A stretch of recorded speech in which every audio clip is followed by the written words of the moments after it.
Salut tout le monde et bienvenue à la capsule 1.2 de votre cours de programmation orientée objet. Aujourd'hui, une capsule assez courte qui va vous montrer un petit truc tout simple qu'on peut utiliser dans nos classes, soit les modificateurs d'accès. Puis en fait, vous en avez déjà utilisé un peu sans le savoir. Hier, je vous disais de simplement écrire public au début d'une fonction puis que j'allais vous expliquer pourquoi. Ben voilà, c'est le moment que vous attendiez tous parce qu'aujourd'hui, je vous explique pourquoi. Ouais. Alors, en ce moment, là, je reprends le code qu'on a fait hier. Donc, vous vous rappelez, hier, dépendamment, hein, mais en tout cas, dans la capsule qui était à regarder hier, la classe rectangle. Vous avez là-dedans, rappelez-vous, la largeur, la hauteur et un symbole pour afficher le rectangle. Puis, on avait fait un constructeur qui mettait des valeurs par défaut dedans, puis une méthode qui permettait d'afficher le rectangle. Et puis ensuite, dans le main, qui est le programme utilisateur de la classe, donc je rappelle que là, c'est dans le même fichier, mais ce ne sera pas toujours le cas. Des fois, la classe est faite par quelqu'un d'autre, l'utilisateur ne voit pas le code et n'y a pas accès nécessairement. Lorsqu'on se déclare un objet de type rectangle, on pouvait simplement faire, par exemple, rectangle 2 points, et là, on voyait le contenu. Donc, ce qu'on voyait comme contenu, c'était uniquement la méthode afficher qu'on avait créée et aussi 4 autres trucs qui ne sont pas directement dans notre code. Donc, ça, on va y revenir plus tard. C'est des méthodes qui viennent d'ailleurs, mais qui font partie de tous les objets tout le temps. On va vous expliquer pourquoi un peu plus loin. Mais pourquoi on ne voit que la méthode afficher? J'avais insisté sur le fait que je ne pouvais pas faire un truc comme rectangle 2.hauteur est égal à 5, donc je ne peux pas faire ça. Et si j'essaie de le faire, il va me donner comme message d'erreur, la hauteur est inaccessible en raison de son niveau de protection. Donc ça, c'est le message officiel qu'il va nous donner. Pourquoi son niveau de protection? De quoi il parle en fait? Mais tout simplement de son modificateur d'accès. Donc, dans la classe, vous remarquez que j'ai utilisé 2 fois le mot public. Une fois pour le constructeur et une fois pour la méthode afficher.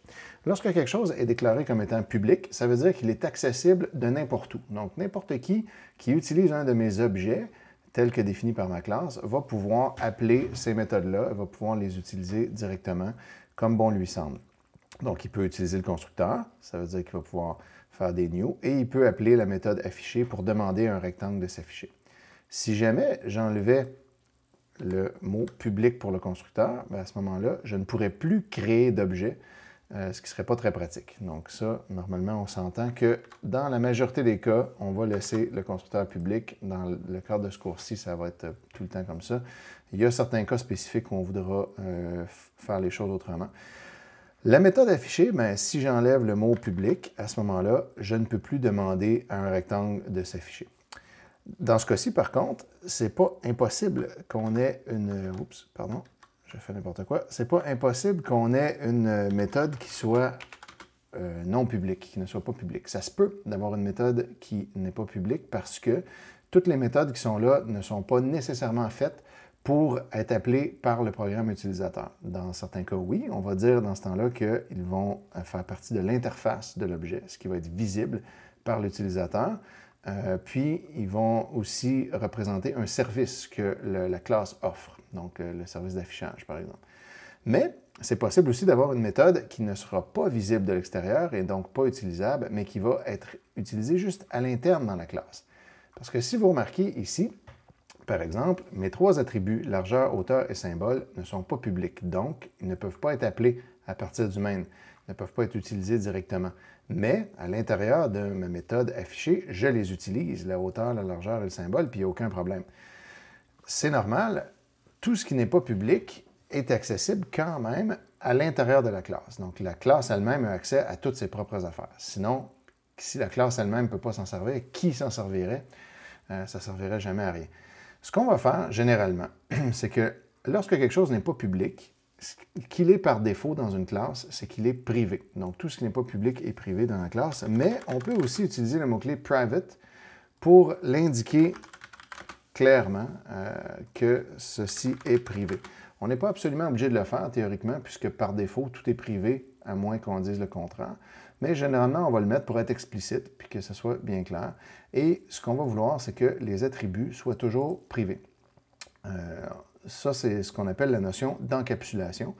On veut que l'objet ait tous ses attributs privés pour que l'utilisateur de l'objet ne puisse pas aller mettre ce qu'il veut à l'intérieur de ces attributs-là, puisque l'objet devra être responsable de sa propre cohérence interne et de sa propre validité. C'est l'objet qui sait qu'est-ce qui est valide. Par exemple, on pourrait décider qu'une largeur négative ou une hauteur négative sont interdites. On ne veut pas que quelqu'un puisse aller mettre une hauteur de -2, qui ne représente rien pour nous dans le cas de notre classe rectangle. Donc, on veut empêcher les gens de mettre ce qu'ils veulent là-dedans. C'est seulement la classe elle-même qui va y avoir accès pour mettre ce qu'elle veut. Par exemple, le constructeur, lui, est capable de mettre ce qu'il veut dedans et lui va mettre des choses qu'on considère valides et qu'on veut avoir par défaut. Évidemment, hier, j'avais mis ces chiffres-là pour que ça soit sympathique. Souvent, probablement, on mettrait quelque chose de 1 par 1, le rectangle le plus petit possible. Est-ce qu'on accepte le 0 ou pas? Ça peut être une discussion qu'on peut avoir. Est-ce qu'un rectangle nul est un rectangle? Peut-être qu'on n'en veut pas vu que ça ne se dessine pas. Ça dépend de notre vision de la chose. On arrange ça comme on veut. Puis donc, on va mettre public seulement ce qui doit être vu de l'extérieur. On va mettre private tout le reste. Tous les attributs devraient être privés. Les constructeurs vont presque tout le temps là, être publics, disons, dans le cadre du cours, vont toujours l'être. Et les méthodes, ça va différer. Il y a des méthodes qui vont rester publiques, d'autres ne le seront pas. Si quelqu'un veut modifier le contenu des attributs, comment va-t-il faire? En ce moment, on a dit qu'ils sont privés, et c'est ce qu'on veut pour respecter l'encapsulation. Mais donc, c'est impossible de changer la hauteur d'un rectangle. Il est placé par défaut à 1 ici par le constructeur, puis après ça, je ne peux plus le changer. Si je veux le changer, qu'est-ce que je fais? Est-ce que ça veut dire qu'un objet ne peut jamais être changé? Ben non. Il y aura moyen de fournir à l'utilisateur une interface publique qui, elle, va aller accepter de modifier les attributs selon ce que l'utilisateur lui demande, mais en s'assurant que ça respecte ses critères internes.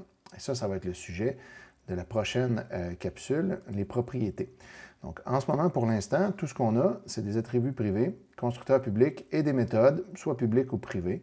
Pourquoi on se ferait des méthodes privées? Bien, simplement parce que ça peut être pratique si on a une méthode à l'intérieur qui doit en appeler une autre qui sert à faire du traitement à l'interne puis qu'on ne veut pas qu'elle soit utilisée de l'extérieur.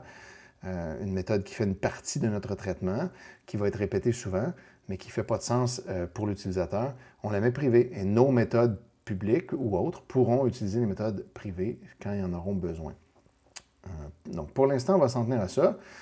On verra à la prochaine capsule comment faire les propriétés pour permettre à l'utilisateur, ultimement, de modifier ces choses-là, mais toujours en respectant nos règles.